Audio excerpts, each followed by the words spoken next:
अस्सलाम वालेकुम, I am doctor Akhtar working as chest and allergy specialist in different cities of Punjab. ये हमारा video का सिलसिला है जिसमें मैं आपके क्वेश्चंस और हमारे जो पेशेंट क्वेश्चन पूछते हैं क्लिनिक पे उनको वीडियो की शक्ल में रिप्लाई करता हूँ।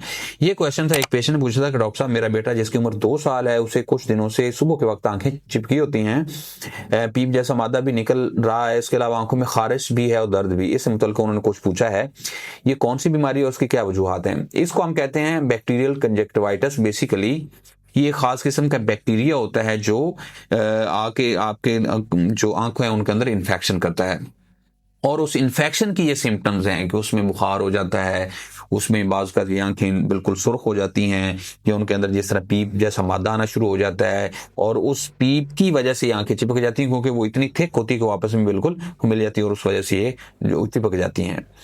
वजूहात इसमें आमतौर पर ये जो बैक्टीरियल इन्फेक्शन होते हैं ये कॉन्टेजियस होते हैं। इसका ये मतलब जिस तरह आपने कोरोना का सुना होगा या टीबी का सुना होगा कि इनका जो बैक्टीरिया है वो बहुत ज़्यादा कॉन्टेजियस होते हैं, बहुत ज़्यादा। तो इस तरह ये जो आंखों में ये इन्फेक्शन करता है बैक्टीरिया, ये भी बहुत ज़्यादा कॉन्टेजियस होता है, तो ये एक से दूसरे को लगता है। तो ये आमतौर पर बच्चों को स्कूल में लगता है, तो यानी एक बच्चे से दूसरे को लगता है।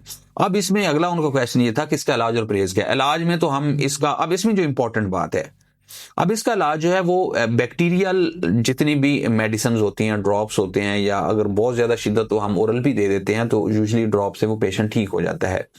अगर परहेज़ की हम बात की जाए तो परहेज़ में ये होता है कि आपने कोशिश करना है कि गर्म पानी लेके अच्छे तरीके से उसमें एक साफ टॉवल को आप उसके ऊपर से आहिस्ता आहिस्ता उसको साफ करें।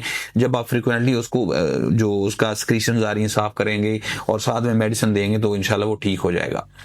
अब इसमें बाज़ का जो पेशेंट गड़बड़ करते हैं, जब वो मेडिकल स्टोर पे जाते हैं, वो जो है वो स्टीरॉयड के जब वो ड्रॉप्स ले लेते हैं तो वो इसमें खतरनाक होते हैं, क्योंकि ये एलर्जी नहीं है, ये एक इन्फेक्शन है, और इन्फेक्शन के अलग से प्रोटोकॉल्स होते हैं। वो हम एंटीबैक्टीरियल देते हैं, मॉक्सी या कोई भी ड्रॉप्स की शक्ल में। लेकिन अगर इस तरह के केस को स्टीरॉयड के ड्रॉप्स दे दिए जाएं तो ये जो इन्फेक्शन है ज़्यादा एक्सेसरबेट हो जाता है। जब ज़्यादा हो जाता है तो बाद में मेडिसिन भी इफेक्ट नहीं करती, और वो आपका केस जो है एक तो लंबा हो जाएगा, बाज़ का तो उसमें फिर वीएन के प्रॉब्लम्स भी होते हैं जब ये बार बार इन्फेक्शन होता रहे रिकरेंट। तो बस आपने इसमें एहतियात ये करनी है कि प्रॉपर डॉक्टर को दिखाना है, ये आपने आई स्पेशलिस्ट को दिखा के वो आपको ड्रॉप्स देंगे और आपका मसला हल हो जाएगा।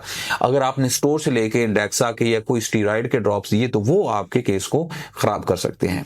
तो आपका कोई और क्वेश्चन हो, मोस्ट वेलकम, आप नीचे कमेंट्स में लिखो, मैं इंशाल्लाह आपको वीडियो की शक्ल में रिप्लाई करूंगा। अल्लाह ताला आपको और आपके घर वालों का आमीन नासिर हो। अल्लाह हाफिज़।